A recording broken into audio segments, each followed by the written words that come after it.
Hi again, everybody. Bill Phillips here. It is the 9-Minute Phill-Up on this Tuesday, December 17th, the day after my man Robert Bevan's birthday. So that means I have a birthday in less than a week now because we grew up together. He had a birthday a week earlier than I did. So congratulations to him. Wishing him nothing but the best. And if you have a birthday, or just wishing everybody the best, it's that type of year. And actually, we have to wish the best to Valley Converting, the sponsor for the 9-Minute Phill-Up. They do a great job. We greatly appreciate their support. And if you were looking to do some recycling products, if you're looking to drop some paper off, get some paper out of your house and recycle, please take it to Valley Converting, T-Town, the Gem City. Give them a call. They'll take care of you. Every piece of paper has a story. What if that story didn't end when you were done with it? At Valley Converting, we turn your old paper products into recycled paperboard, continuing the story. Locally owned and operated in Toronto, Ohio, bringing your paper to Valley Converting isn't just about recycling. It's about supporting a cleaner, greener future for all of us. We are here 5 days a week to help you make some green by going green. And remember, recycle for your future. Again, thank you very much to Valley Converting for all that they do for us. And if you can, please join us. If you want to have some comments, we've got some stuff to talk about. And I didn't know today was this day. I was looking at the National Day calendar, and it's one of those days where you go, what? What is that? National Say It Now Day. National Say It Now Day. Tell friends and loved ones how important they are by expressing gratitude for all the ways they impact your life.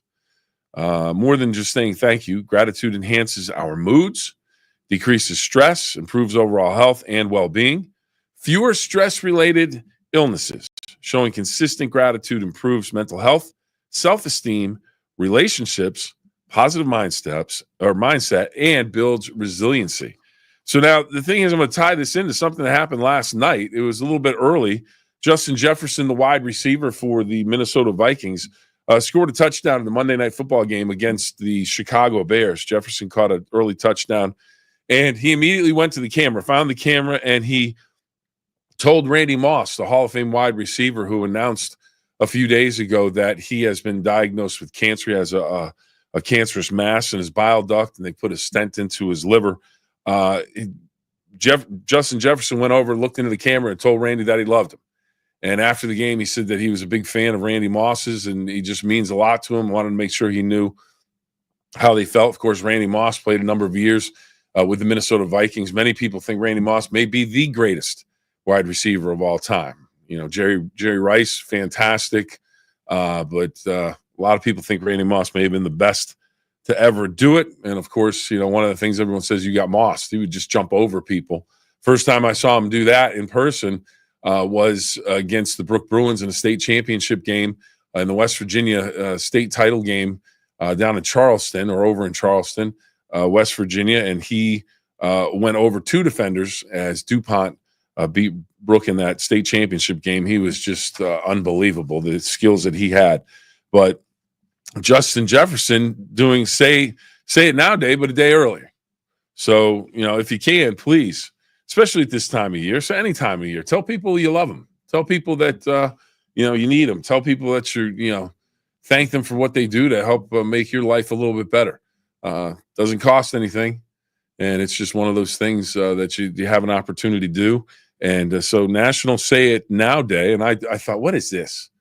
But now, I read about it, and I thought, okay, this makes sense. This makes sense. Why not?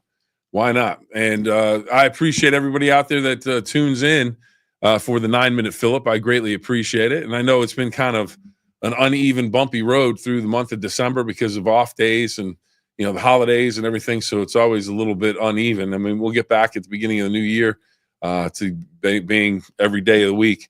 But, it just kind of gets knocked around a little bit because you try and take some days off, spend some time with family. So I appreciate you finding us every day. And you know what I appreciate? If we all went out and got a bunch of flapjacks or pancakes, waffles, French toast, whatever you want to call them, because today is National Maple Syrup Day. National Maple Syrup. Not a bad deal right there. Of course, maple syrup comes out of the maple trees. That's why it's maple syrup. Now, this is how it works. Cold climate states, areas, basically the starch in the maple tree is basically held in the roots, the bottom of the trunk of the tree, and then in the spring, that starch rises into the sap that is collected from the tree. Maple trees are tapped, boring holes into the trunk to release the sap. Now, until 1930, the United States was the leader in maple syrup production. Now it's Canada. Number one state in the United States, Vermont. And they love their maple syrup there. It is good stuff. New York, Maine, Pennsylvania, New Hampshire, Wisconsin, and Michigan, the top producers in maple syrup. But what do you think of maple syrup? I mean, is that your go-to on some people, a lot of butter, and they'll do other stuff, put some fruit on their pancakes and everything. But maple syrup, good stuff.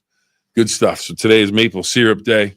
So again, Vermont, very excited today. It's Maple Syrup Day in Vermont, and it is also National Championship Day in Vermont. A friend of mine went to college at the University of Vermont, played on the soccer team there, played in the NCAA tournament a number of years ago, many years ago, too many years ago to talk about. But last night, the University of Vermont won their first national championship in men's soccer. And Chris, my buddy, he played on the soccer team, and I sent him a text during the first half of the game. I just said, let's go Catamounts. And he sent me a picture. He was actually at the game in North Carolina. So I'm sure he was super excited and probably can't contain himself. I'm sure he lost his voice yelling at the game. So congratulations to him and the Catamounts of North Carolina. Oh, what do we have? What do we have here? Oh, you're wondering. It's a take a flight. That was the description. Or flight. Take flight on this Tuesday. Birthdays, Ernie Hudson, 1945. Ernie's still with us. Ghostbusters fame, one of the Ghostbusters. Excuse me. And Mike Mills, 1958, born today. He was the founding member of the band REM. So there you have it. And how about this memorable event? I didn't know you would keep track of such a thing, but the first one-way street created in New York City. 1791. So there you go. All right. We talked about Justin Jefferson, Randy Moss. How about the Steelers Saturday playing the Ravens? And then they'll play on Christmas Day against Kansas City. Kansas City playing Houston, I believe, on Saturday as well. So they'll have the same amount of rest. And then the college football playoffs begin on Friday night, South Bend, Indiana. It's Notre Dame and the Hoosiers of Indiana, and it may be one of those games where they're playing in snow or the field will be covered in snow. The forecast says that they should get some snow on that day. Now, taking flight on this Tuesday, here you go. Wright Brothers Day, December 17th, 1903, Kitty Hawk, North Carolina, produced first mechanically propelled airplane. The flight, 12 seconds long. 120 feet. That's all it was. But there was an engine on that plane, and that was the first time that a plane had done that with an engine. Now, there were other planes that flew. Gliders had been invented and everything, but the Wright brothers were the first ones to take flight with a mechanically engineered plane. It wasn't a long flight. You didn't need to have any carry-on bags or anything. 12 seconds, 120 feet. Now, the interesting thing is Orville and Wilbur Wright, you take a look at it now and you think, what's the big deal? Well, it was a huge deal. But now the wingspan of a 747 is bigger than longer than the flight of 120 feet. Now, according to, I don't know who this is according to. Food tastes different under cabin pressure. So if you're taking a flight, food might taste a little bit different. Now, here you go. You have to hydrate if you're on a plane, especially if it's a long flight. You have to hydrate. Allegedly, every hour you lose 2 cups of water in your body for every hour. So if you're going across the country, maybe you have a 5-6 hour flight, you want to make sure you're hydrating with some water so you don't cramp up. So make sure you hydrate. Let's see.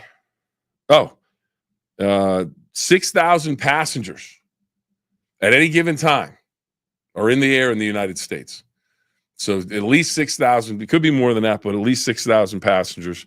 This all goes back to the Wright brothers. They're the first one that mechanically got a plane off the ground, and then it went from there. And how about this one? President, and this isn't surprising, the President of the United States and the Vice President of the United States never fly together. Have to make sure someone's on the ground in case something happens with the flight. Same thing for King Charles and Prince William. They never fly together either. So safety first, I guess. So you have that. And one of the great aviators, you have a bunch of aviators, Amelia Earhart, Lindbergh, but one of my favorite aviators of all time, Chuck Yeager from West Virginia. And he broke the sound barrier, and just he's one of those guys where you're like, okay, this guy's got it together. He is tough, and he was broke the sound barrier, and just would get into anything and fly it. Would take the chance that, okay, it might crash, it might blow up, but I'm going to get in it, I'm going to fly it, and here we go. And he got in and broke the sound barrier, and a lot of people didn't know what that was when the sound barrier was broken. That huge sonic boom. They thought the plane had crashed. They thought the plane blew up, but it was just him breaking the sound barrier, and he became a national hero for that. And he was a test pilot, just wanted to go and test those planes and everything. So if you want to see a really good movie about aviation, The Right Stuff, it came out in the 80s. It was a movie that it basically recaps the space race and the first missions into space, and it introduces you to a lot of the aviators, the pilots that took part in the space race for the United States. And it has a huge chunk of the movie is about Chuck Yeager. And if you have an opportunity to watch it, it is fascinating stuff, really good stuff. I thoroughly enjoy it, and I think if you like aviation at all, it might be a great movie to watch on this Wright Brothers Day for their flight in December 17th, 1903. So Wright Brothers Day today. Well, that about does it for all the time. That's about all the time we have for today. And I just want to thank everybody again for taking part in the 9-minute fill-up. And I want to thank you for being here with us. And, of course, want to thank Valley Converting as well for all of their support for the 9-minute fill-up. Remember, 2 rules, everybody. Have fun and always try your best. Have a great day, everybody.